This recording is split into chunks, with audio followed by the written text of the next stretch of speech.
করব, আমার নবী যেটা নিষেধ করেছে ছেড়ে দেব। এটাই তো আমাদের জীবনের মাকসাদ। আল্লাহ কোরআনেতে এমনটাই বলেছে, মা আতাকুমুর রাসূল ফাখুযুহু ওয়া মা নাহাকুম আনহু ফান্তাহু। আমার নবী যা আদেশ করেছে মেনে নাও, আমার নবী যা নিষেধ করেছে ছেড়ে দাও।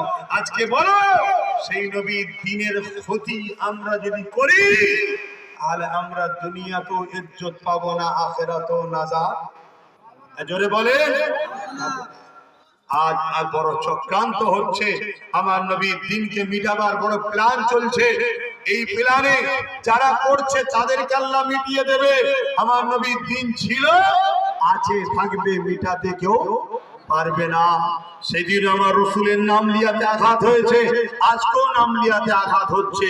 কিন্তু আরো একটা কথা আপনাদের বলে দিয়ে যায়, কিভাবে ইসলাম নিয়ে মিথ্যাচার হচ্ছে দেখুন। আমার এই পশ্চিম বাংলাতে উত্তর 24 পরগনা ভাটপাড়া বলে একটা জায়গা আছে, যেখানে একজন এমএলএ না এমপি জানি না, অর্জুন সিং নাম শুনেছেন?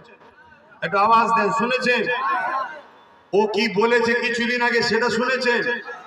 ইসলামে নাকি রেপ করাটা কোনো খারাপ কাজ নয়। এটা কি আপনারা অ্যাকসেপ্ট করেন? ঠিক বলেছে না মিথ্যা বলেছে? এদের বাপ দাদা, এদের আমেরিকা, এদের ফ্রান্স, এদের পূর্বপুরুষ অনেকেই চেয়েছিল ইসলামের নামে মিথ্যা কথা বলে ইসলামকে মিটিয়ে দেবে। কিন্তু শুনে রাখো বন্ধু, ব্যথা না হলে যেমন নতুন মেহমান আসে না, ইসলামের উপরে আঘাত না এলে নতুন মেহমানও ইসলামে প্রবেশ করে না।